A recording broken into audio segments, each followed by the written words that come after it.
Marco എന്ന hit ചിത്രത്തിലൂടെ നമുക്ക് മലയാളത്തിൽ കൂടുതൽ സജീവമായ, കൂടുതൽ പ്രശസ്തനായ താരമാണ് ഉണ്ണിമുകുന്ദൻ. ഉണ്ണിമുകുന്ദൻ മുൻപ് ജയ് ഗണേഷ് എന്ന സിനിമയിൽ മഹിമയുടെ നായകനായി അഭിനയിച്ചിട്ടുണ്ട്. അല്ലെങ്കിൽ ഉണ്ണിമുകുന്ദന്റെ നായികയെ മഹിമ നമ്പ്യാർ എത്തിയിട്ടുണ്ട്. എന്നാൽ വർഷങ്ങൾക്ക് മുൻപ് മഹിമയെ ബ്ലോക്ക് ചെയ്തൊരു സംഭവം ഉണ്ടായിട്ടുണ്ട്. അത് ഇടയ്ക്ക് സോഷ്യൽ മീഡിയയിൽ വലിയ രീതിയിൽ ചർച്ചയായി മാറിയിരുന്നു. ആ സംഭവത്തെക്കുറിച്ച് ഒന്നുകൂടി പറയുകയാണ് ഉണ്ണിമുകുന്ദൻ. ഇതിന്റെ തുടക്കമുണ്ടല്ലോ, പ്രശ്നങ്ങളൊന്നും ഉണ്ടായിട്ടില്ല. എന്നിട്ട് നമുക്ക് കഥയിലേക്ക് പോകാം. യെസ്. ഓക്കേ, അങ്ങനെ എത്ര പേരെ ചെയ്തിട്ടുണ്ടാവും? ഞാൻ ഏറ്റവും ലേറ്റസ്റ്റ് ഞാൻ ബ്ലോക്ക് ചെയ്തത് സെലിബ്രിറ്റി ബ്ലോക്കിംഗ് ആയിരുന്നു. മഹിമ നമ്പ്യാറിനെ ബ്ലോക്ക് ചെയ്തിട്ടുണ്ടായിരുന്നു. അതെന്താ? അങ്ങനെ 7 വർഷം മുന്നേ മഹിമനെ ബ്ലോക്ക് ചെയ്തതാണ്. അതെന്താ? ഞാൻ മാസ്റ്റർ പീസ് എന്ന സിനിമ ചെയ്തപ്പോൾ മാസ്റ്റർ സിനിമ കഴിഞ്ഞു. ഐ തിങ്ക് അത് കഴിഞ്ഞിട്ട് ഒരു ദിവസം ഇവള് വിളിച്ചിട്ട് ഒരു കാര്യം ആവശ്യപ്പെട്ടു. അപ്പൊ സംസാരിച്ചോണ്ടിരിക്കായിരുന്നു. സംസാരിച്ചോണ്ടിരുന്നപ്പോ എനിക്ക് ഇവിടെ വർത്തമാനം സംസാരിക്കുന്ന രീതി എനിക്ക് ഇഷ്ടപ്പെട്ടില്ല. അപ്പൊ നേരെ ബ്ലോക്ക് ചെയ്തിട്ട് ഞങ്ങളുടെ ഒരു കോമൺ ഫ്രണ്ടിനെ കുറിച്ചാണ് പുള്ളിക്കാരി സംസാരിക്കുന്നത്.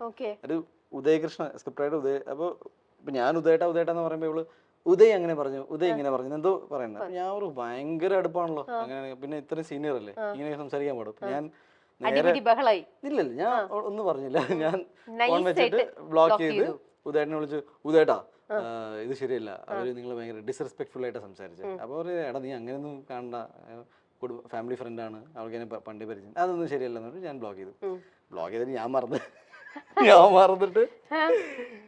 ഇത് ഞങ്ങളുടെ സർക്കിളിലൊക്കെ എല്ലാവർക്കും അറിയാം. അപ്പൊ ഞാൻ മറന്നു. പിന്നെ again after so many years ഞങ്ങള് ജയ ഗണേഷിന്റെ കാസ്റ്റിംഗ് തുടങ്ങി.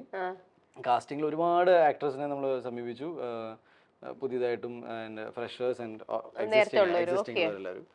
അങ്ങനെ രഞ്ജിത്തിന് ഒരു പെർട്ടിക്കുലർ ഡയലോഗ് ഇവര് ഒരു ഹീറോയിൻ ഇങ്ങനെ തന്നെ പറയണമെന്ന് ഒക്കെ ഉണ്ടായിരുന്നു. അപ്പൊ അങ്ങനെ സാധനം പറഞ്ഞ് RDX മഹിമ നമ്പ്യാർ വന്നിട്ടുണ്ട് ഒരു ഓഡീഷൻ. ഞാൻ പറയും സൂപ്പർ ഹിറ്റ് പടമാണ്, നിങ്ങൾ പോയിട്ട് ഓഡീഷനൊക്കെ ചോദിച്ചാൽ ഓടിച്ചു വിടും.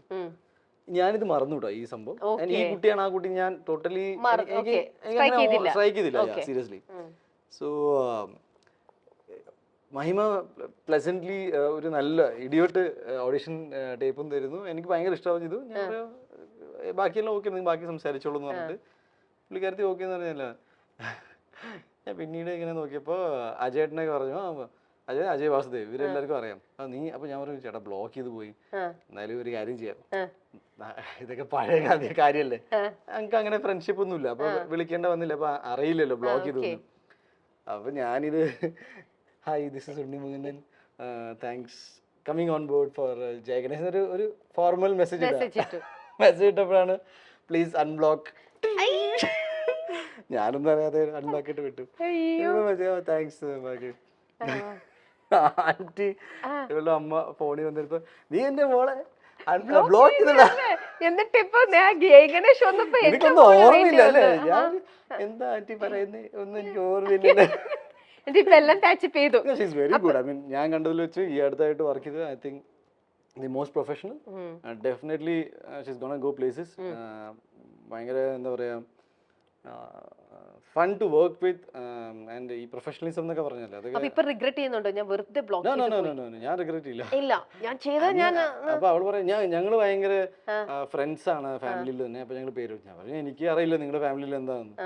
അപ്പൊ ഞാൻ നമ്മളെ സ്റ്റാൻഡ് പിടിച്ച്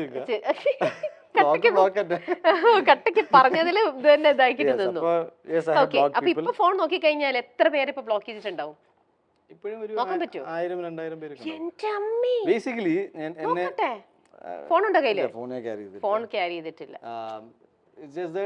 എന്റെ ഒരു പഴയ നമ്പർ ഉണ്ടായിരുന്നു, അത് ആ നമ്പർ ലീക്ക് ഔട്ട് ആയപ്പോ എനിക്ക് ഫസ്റ്റ് ഓഫ് ഓൾ ഞാൻ പറഞ്ഞു എനിക്ക് എല്ലാ കാര്യങ്ങളും പുതിയതിലേക്ക് പോകാൻ ഭയങ്കര മടിയാണ്. ഈ ലീക്ക് ഔട്ട് ആയപ്പോ പിന്നെ ഇങ്ങനെ ഫോൺ വിളിക്കും വെക്കും. അപ്പൊ ഞാൻ ഹലോ ചേട്ടാ എന്ന് പറഞ്ഞിട്ട് സംസാരിച്ചില്ലെങ്കിൽ അപ്പൊ ബ്ലോക്ക് ചെയ്യും.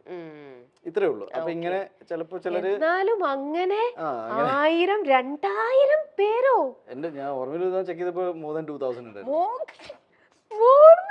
എനിക്ക് പിന്നെ ഈ ഹായ് എന്ന മെസ്സേജ് എനിക്ക് ഇഷ്ടേയില്ല. അപ്പൊ ഇനി ആൾക്കാര് മെസ്സേജ് അയക്കുമ്പോ ശ്രദ്ധിച്ചോണം, ഉണ്ണി മൂന്നിന് ഹായ് എന്നൊരു മെസ്സേജ് ഇടാനേ പാടില്ല. എന്തായാലും ഹായ് ഇടല്ലേ, ഹായ് ഞാൻ ഇന്ന ആളാണ് ഇന്ന ആവശ്യത്തിനാണ് മെസ്സേജ്, ബിക്കോസ് അൺനോൺ നമ്പർ ആണ്, നമുക്ക് അറിയില്ല എന്താ എങ്ങനെയാണ്. അപ്പൊ ഇൻട്രൊഡക്ഷൻ തന്നു കഴിഞ്ഞാൽ ഹായ്ക്ക് പിന്നെ ഞാൻ ഹായ് സുഖാണോ ഇല്ല സുഖമല്ല എന്ന് പറഞ്ഞു കഴിഞ്ഞാൽ അപ്പൊ ഞാൻ അപ്പൊ എല്ലാവർക്കും മനസ്സിലായി. ഇനി ആരെങ്കിലും ഫോൺ എടുത്ത് മെസ്സേജ് അയക്കാൻ നോക്കി കഴിഞ്ഞാൽ ഞാൻ bore No അടിച്ചിരിക്കുമ്പോ അപ്പൊ നമ്മൾ ബ്ലോക്ക് ചെയ്ത് കളയും. പിന്നെ അങ്ങോട്ട് എനിക്ക് ഫോണിൽ ഏറ്റവും ഇഷ്ടമുള്ള ഫീച്ചർ അത് തന്നെയാണ്, എന്താ ബ്ലോക്കിംഗ്. ഞാൻ ഫോണിലെ വേറൊരു കാര്യം ചോദിക്കട്ടെ, ഈ ഫോണിൽ ഉണ്ണിയായിട്ട് സംസാരിച്ചു കഴിഞ്ഞാൽ ഏറ്റവും കൂടുതൽ ഉണ്ണിയുടെ ആൻസറും ഈ ഭയങ്കര പിശുക്ക മെസ്സേജിന് റിപ്ലൈ അയക്കാനായിട്ട് എല്ലാത്തിനും ഓരോ സ്റ്റിക്കേഴ്സ് ഇങ്ങോട്ട് ഇട്ട് തന്നുകൊണ്ടിരിക്കും. എന്ത് ചോദിച്ചാലും അതിനെല്ലാം സ്റ്റിക്കർ കുട്ടനാണ് അല്ലേ? സ്റ്റിക്കറിലൂടെ ഞാൻ ഒരു മണിക്കൂർ വേണമെങ്കിൽ എനിക്ക് സ്റ്റിക്കറിൽ അപ്പൊ ആ ഒരു നമ്മുടെ ആഡ് ടു ഫേവറേറ്റ്സിലേക്ക് ഇടില്ലേ, അതിനകത്ത് എത്ര സ്റ്റിക്കേഴ്സ് ഉണ്ടാവും? ഒരുപാട് എനിക്ക് അറിയാം. അപ്പൊ ഞാൻ ഓരോരുത്തർക്ക് റിപ്ലൈ അയക്കണമെങ്കിൽ എപ്പോഴും ഒരേ സ്റ്റിക്കർ തന്നെ അടിയിലേക്ക് സ്ക്രോൾ ഡൗൺ ചെയ്തിട്ട് പെട്ടെന്ന് വേറെ വേറെ വേറെ വേറെ ഇടും. ഇപ്പൊ ഇങ്ങനെ നമ്മൾ നോക്കിക്കുമ്പോ സ്റ്റിക്കേഴ്സിലേക്ക് ഇപ്പൊ നമ്മുടെ ആക്ടേഴ്സിന്റെ ഓരോ ഇങ്ങനെ ഓരോ ഇതൊക്കെയാണല്ലോ ഇടുക. അപ്പൊ അത് കാണുമ്പോഴേ എന്താ ഇപ്പൊ ഉണ്ണിയുടെ തന്നെ ഒരു ഫേസിലേക്ക് വരുന്നു. നല്ലതേ ഉള്ളൂ, അതുകൊണ്ട് ഞാൻ സേഫ് ആയിട്ട് നിക്കണമെന്ന് ഒന്ന് ആലോചിക്കുക. ഉണ്ണിയുടെ തന്നെ ഒരെണ്ണം ഈ എന്തെങ്കിലും വെച്ചിട്ടാണെങ്കിൽ അത് എന്ത് ചെയ്യും ഉണ്ണി? അത് ഇടുവോ? അത് പോസിറ്റീവ്. ഇപ്പൊ മാളികപ്പുറത്തിലൊക്കെ നല്ല കുട്ടനായിട്ടും സ്വാമിയായിട്ടും ഒക്കെ ഇങ്ങനെ. ഹനീഫദീനിയുടെ കയ്യിൽ മാത്രം എന്റെ ഒരു അലമ്പ് സ്റ്റിക്കർ. അതേതാ അലമ്പ് സ്റ്റിക്കർ? ഞാൻ നോക്കട്ടെ, കണ്ടുപിടിച്ച് നോക്കട്ടെ. ഈ അലമ്പ് സ്റ്റിക്കർ ഇട്ട് തരും. ഞാനിനി എല്ലാവർക്കും അത് ഇട്ട് കൊടുത്തോണ്ടിരിക്കും. ഓക്കെ, അപ്പൊ വരുന്ന ഒരു ഫീൽ എന്താ ഉണ്ണി?